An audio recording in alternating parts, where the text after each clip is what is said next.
Joining us now is Ojy Okpe with stories trending around the world today. Good morning, Ojy. Good morning, How are you? How are you? I'm good. Good morning, Dr. Abati. How are you? Morning. Good morning. We're avoiding the wave as well. Not even a wave. None of that's happening. Drastic measures. Yes, I mean, drastic measures need to be taken with this whole coronavirus issue. Well, good morning to you, viewers. We begin what's trending today in Nigeria. Twitter users in Nigeria have called for a travel ban after the federal government confirmed a third case of the novel coronavirus disease in Lagos.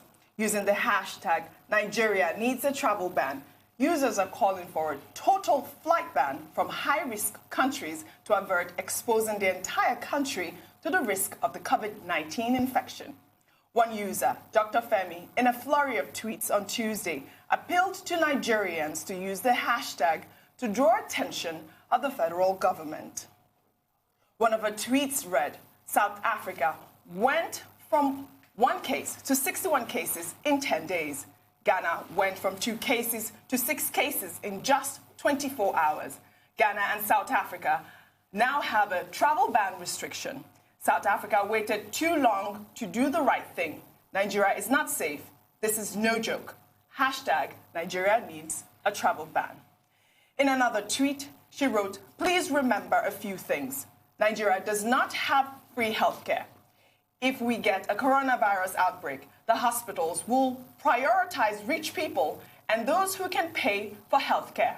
Many families will very easily die from this virus. Speak up now. Hashtag Nigeria needs a travel ban. She went on to say in another tweet, France has closed down all schools and universities. It has banned all public gatherings. 100,000 policemen now patrol in France to enforce the lockdown and fine offenders. Macron said, this is a war. But Nigerian government still thinks coronavirus is a joke. Hashtag Nigeria needs a travel ban. Another user, AY Nigeria, wrote, I think there is a deliberate attempt to spread COVID-19 in Nigeria. In our usual custom, we don't care. Hashtag Nigeria needs a travel ban.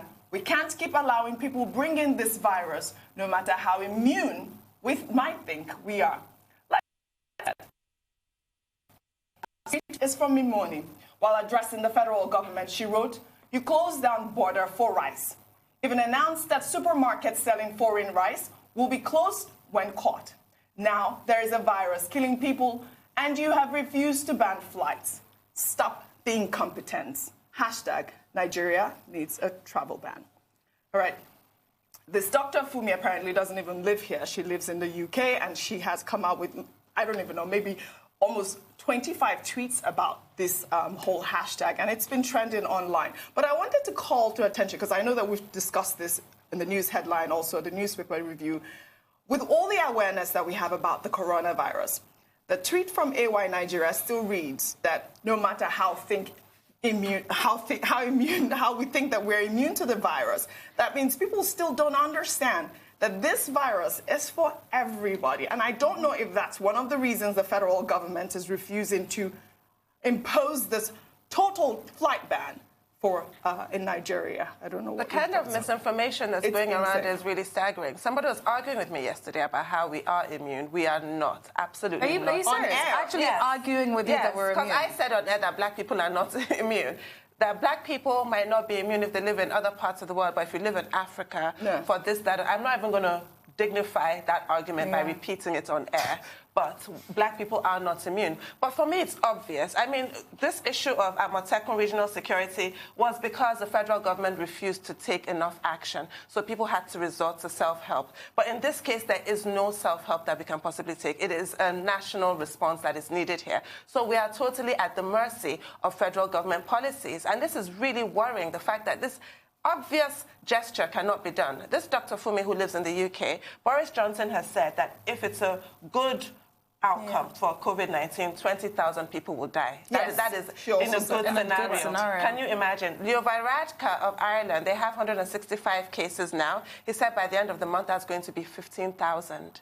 This is a very serious situation, and we're here playing silly beggars. I don't understand it. And can I also throw us back to the first conversation we had on this issue with Dr. Chikwe Ihekweazu, where he even brought up the flu virus that we had that went around Nigeria last year, and he said even with that alone, we had hundreds of people who did actually die. So do we really want to talk about the effects of corona? Do we really want to convince ourselves that we're so-called immune because we're black or we live in a hot country? Absolutely not. I also we are wanted at to a draw huge to risk. attention the fact that she said that we have to keep in mind that Nigeria does not have free health care. Yes. Yeah. Imagine if there is an outbreak the way A that lot is, of if you people will remember. die. That's the Yes. reality. And in the UK, war has been declared. Yes.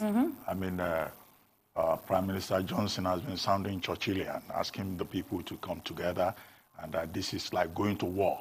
And, you know, this is a virus, and the whole country is saying we'll declare war because we need to pull out all the stops. We need to do whatever we can.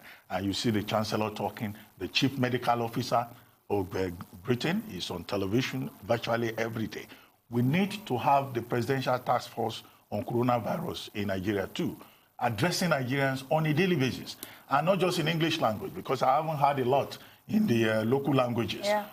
When we talk about market Correct. women, many of those people, they probably do not, they are not part of the communication. They are not part of the conversation. Yes. So state governments should break it down to the, over 400, languages that we have in Nigeria, so that everybody can be aware and those precautions can be taken. Because it's beginning to look like it's the elite talking to the elites. Yeah. We're the ones, wash hands, this.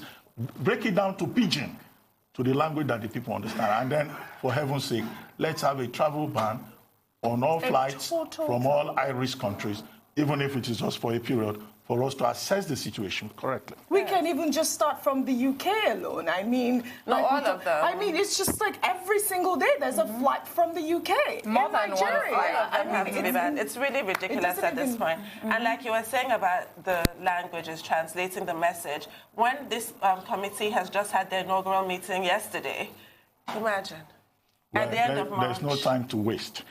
That is the whole point. They should get down to work. It's not so difficult to put a media committee together and to get, broadcasters jingles who and what can have do you those out there. jingles and just inundate the environment with the relevant information. It's the most basic thing to do. It's just, Right. that's why it's disappointing. Can we take our final story on a Yes. lighter note? I mean, it just feels really intense. I'd like to take our final note, which is the AMVCA that happened over the weekend. I've been trying to take the story this whole week because we had our correspondents there.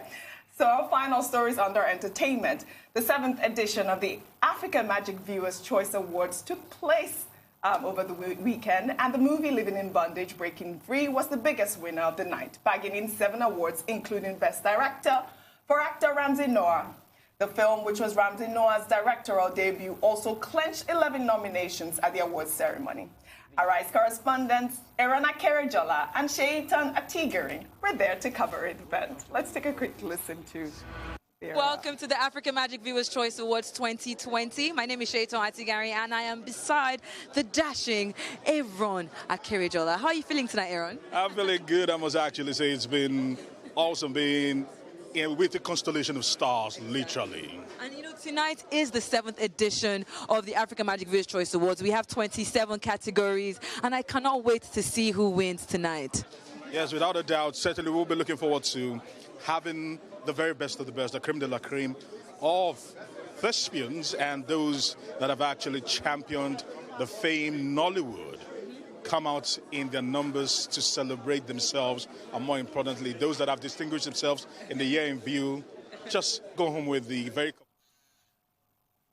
I believe they will have a package for us by the end of this week to see the whole Well, shouldn't show. the AMVCA also have been postponed in the light of coronavirus? Well, that was... Because I saw most of the people there shaking hands, hugging each other. Mass gatherings have been discouraged Yes, elsewhere. you're absolutely right. And I think This is that... why the national response is necessary. Yes. For everyone to... Yes. But I must say, But in any Shaitan was case- my best dressed. Yeah, she of was the night. beautiful. She was. Shaitan was amazing. But also with that, there was a dress code. There were some people with the mask also on. Oh, yes, It was so much fun. It was so fun. Thanks, Yeah. thank you. Thank you very much, I'm Ojy. glad we're all laughing. See you tomorrow.